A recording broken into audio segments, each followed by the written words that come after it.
Good morning प्यारे बच्चों। आज का आपका सब्जेक्ट है ब्रीदिंग ऑपरेटर सेट। तो प्यारे बच्चों, हम ब्रीदिंग ऑपरेटर सेट के बारे में आज आपको जानकारी देंगे। सबसे पहले आपको मैं बताना चाहता हूँ कि हमें ब्रीदिंग ऑपरेटर सेट के बारे में जानकारी से पहले हमें ये जानकारी होनी चाहिए कि एटमॉस्फेयर में कितनी गैसें होती है जिनके द्वारा हम सांस लेते हैं और सांस छोड़ते हैं। तो प्यारे बच्चों, जब से जन्म होता है तब से हम सांस लेते हैं और जब सांस क्रिया बंद हो जाती है तब आदमी की डेथ हो जाती है। तो इसका मतलब है कि हमें पहले ये सांस के बारे में जानकारी होना चाहिए कि सांस हम किस प्रकार लेते हैं और कहाँ से लेते हैं और सांस लेने के लिए कौन सी गैसों का इस्तेमाल करते हैं। तो प्यारे बच्चों, सबसे पहले मैं एटमॉस्फेयर की एयर के बारे में बताऊंगा। तो बेटा, आपको समझना है कि एटमॉस्फेयर में 3 मुख्य गैसें होती हैं। Number 1 nitrogen, number 2 oxygen, number 3 carbon dioxide, जो एटमॉस्फेयर में होती है और जिसमें से हम सांस लेते हैं और सांस छोड़ते हैं और जिंदा रहते हैं। तो सबसे पहले हमें ये समझना चाहिए कि हमें जिंदा रहने के लिए कौन सी गैस होती है।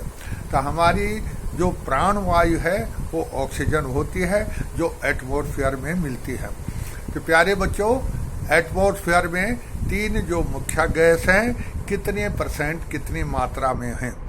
सबसे पहले मैं आपको बताऊंगा कि नाइट्रोजन सबसे ज़्यादा होती है लेकिन कोई क्रिया नहीं करती है, जिसकी मात्रा 79.04% होती है। उसके बाद ऑक्सीजन की मात्रा 20.93% होती है। नंबर 3 कार्बन डाइऑक्साइड या मिक्सर गैस की मात्रा 0.03%, यानी कि जो 100% एयर है एटमॉस्फेयर में, उसमें लगभग 21% ऑक्सीजन होती है, जिसको हम सांस में लेते हैं और जिंदा रहते हैं। तो प्यारे बच्चों, कुदरत ने नाइट्रोजन सबसे ज़्यादा एटमॉस्फेयर में दिया है, जो हमारा न भला करता है न बुरा करता है। जब हम सांस लेते हैं तो सांस में नाइट्रोजन ज़्यादा जाता है, लेकिन जितना जाता उतने बाहर आता, न फायदा करता हमारा न नुकसान करता। लेकिन ऑक्सीजन जो है, ऑक्सीजन हर सांस में हमारे शरीर में जाती है और वो हमारे फेफड़ों में जा करके और जो हमारे गंदा खून होता है उसको साफ करके और कार्बन डाइऑक्साइड गैस में चेंज करके बाहर आता। तो सबसे पहले हमने ये समझना बेटा कि हम श्वास कितनी बार लेते हैं। तो आपको बताना कि हरे आदमी 15 से 30 श्वास लेता है। कोई 15 कोई 30 श्वास क्यों लेते हैं? तो आपको ये बताना कि जैसे जैसे वर्क करेगा, काम करेगा, उसकी श्वास क्रिया बढ़ती जाएगी। अगर वो कुछ काम नहीं करेगा, आराम से बैठा रहेगा, तो 15 श्वास पर मिनट लेगा। ये समझना है आपको। मान लो मैं आराम से चलने लग गया, मेरी 15 से 16 श्वास हो गई। मैं और तेज चलने लग गया, मेरी 18-20 श्वास हो गई। मैं 2 किलोमीटर की रेस पे चलने लग गया तो मेरी 25 तक हो गई। अरे मगर 5 किलोमीटर की रेस करने लगा तो मेरी श्वास 30 तक पहुंच जाएगी। यानी कि 1 मिनट में 15 से 30 श्वास लेते हैं। वर्क के आधार पर श्वास घटती और बढ़ती है। अब ये समझना आगे आपको कि एक सांस में हम कितनी हवा को इनहेल करते हैं और कितनी हवा को एक्सहेल करते हैं और इसमें परिवर्तन क्या आता। तो प्यारे बच्चों, एटमॉस्फेयर में जो हवा है, हवा में मैंने आपको 20.93% ऑक्सीजन की मात्रा बताई, जिसमें से हम सांस लेते हैं और सांस छोड़ते हैं। तो जब हम सांस लेते हैं तो 20.93% ऑक्सीजन हवा के साथ हमारे फेफड़ों में जाती है, लेकिन हर सांस में ऑक्सीजन की मात्रा 4% घट जाती है।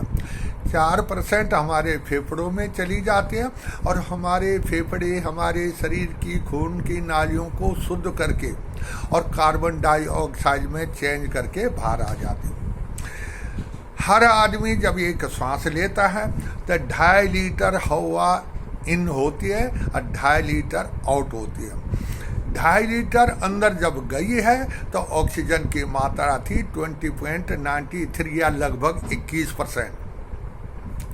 लेकिन जब हमने सांस बाहर छोड़ा तो ऑक्सीजन की मात्रा घट के आती 4% हर सांस में, और कार्बन डाइऑक्साइड की मात्रा 4% बढ़ करके आएगी।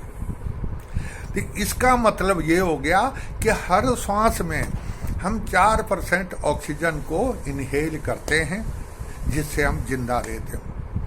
तो प्यारे बच्चों, ये आपको मैंने बताया, हर सांस में हम एक सांस में जो हवा हमारे फेफड़ों में अंदर जाती है तो 2.5 लीटर पर सांस में इन, 2.5 लीटर आउट। और ऑक्सीजन कितनी खर्च होती है, उस ऑक्सीजन की मात्रा जो अंदर गई थी उसमें से 4% ऑक्सीजन हर सांस में हमारी काम आती, और जितने हम सांस लेंगे 4% के हिसाब से उतना टोटल हो जाता। तो प्यारे बच्चों, मैंने आपको सांस के बारे में बताया कि हम सांस 15 से 30 लेते हैं। हर सांस में हवा को इनहेल करते हैं, 2.5 लीटर पर सांस में हवा अंदर जाती है, 2.5 लीटर बाहर आती है। लेकिन फर्क क्या होता है कि नाइट्रोजन जितना गया अंदर उतना वापस बाहर, ऑक्सीजन जितना अंदर गया 4% कम होकर के बाहर, लेकिन कार्बन डाइऑक्साइड जो 0.3% गई थी, 4% बढ़ करके कार्बन डाइऑक्साइड बाहर आती है। तो वही 2.5 अंदर गई, 2.5 बाहर आई। फर्क क्या हुआ, ऑक्सीजन की मात्रा घटक के आएगी और कार्बन डाइऑक्साइड की मात्रा बढ़ करके आती है। तो इस चीज को ध्यान में रखते हुए बेटा, हमारे लिए सांस BA का होना बहुत जरूरी है, BA जानना। अब आता अगला सवाल कि फायर फाइटर को BA की क्या आवश्यकता है। तो प्यारे बच्चों, इसका जवाब आप देंगे कि फायर फाइटर का काम है आग बुझाना, जान और माल की रक्षा करना। इस कार्य को करने के लिए उन्हें ऐसे ऐसे वातावरणों में जाना पड़ता जहां प्राणवायु नहीं होती है, यानी कि जहां ऑक्सीजन नहीं होती है। जैसे आग लगती है तो आग से निकलने वाला धुआं जहरीला धुआं होता है, वहाँ कई प्रकार का धुआं निकलता, जिस वजह से वहाँ हम जिंदा नहीं रह सकते। हमें जिंदा रहने के लिए ऑक्सीजन चाहिए। तो जहाँ आग लग जाती है वहाँ ऑक्सीजन की मात्रा खत्म हो जाती है और धुआं हो जाता, जो जहरीला धुआं होता, गाढ़ा धुआं होता और खतरनाक होता, जिसको हमारे सांस में अंदर जाएगा तो हमारी मौत हो सकती है। नंबर 2 कि हमें कैजुअल्टियों को बचाने के लिए ऐसी ऐसी जगहों जाना पड़ता जहरीली गैसों के अंदर। कहीं प्लांटों में जहरीली गैसें लीकेज हो जाती हैं, वहाँ सारी प्लांट में जहरीली गैस फैल जाती है, ऑक्सीजन की मात्रा समाप्त हो जाती है। जितने वर्कर हैं उनको वो गैस इनहेल हो जाती है तो सब बेहोश हो जाते हैं। तो हमें उनको बचाने के लिए जाना पड़ता। पानी में डूब गए कोई, पानी के अंदर ऑक्सीजन नहीं होती है, वहाँ भी मर सकते हैं, वहाँ भी बचाने के लिए चाहे जाना पड़ता हमें। जहरीलू वो क्या कहते हैं, सीवर लाइनों के अंदर जाना पड़ता, कुएं के अंदर जाना पड़ता। इस वजह प्यारे बच्चों, फायर फाइटर के पास BA होना बहुत ज़रूरी है, क्योंकि हमें ऐसा वातावरणों में आग बुझाने के लिए या जान माल की रक्षा करने के लिए जाना पड़ता है जहाँ प्राणवायु नहीं होती है। इसलिए फायर फाइटर के पास BA होना बहुत ज़रूरी है। अगर ये BA जरूरी है तो इसके बारे में जानकारी रखना भी अति आवश्यक है। तो इसलिए बेटा ये BA ब्रीदिंग ऑपरेटर सेट है जो, ये हमारा सेल्फ उपकरण है। हम अपनी जान भी इससे बचा सकते हैं और दूसरे की जान भी बचा सकते हैं। तो इसलिए हमें BA set, breathing operator set के बारे में जानकारी होनी चाहिए।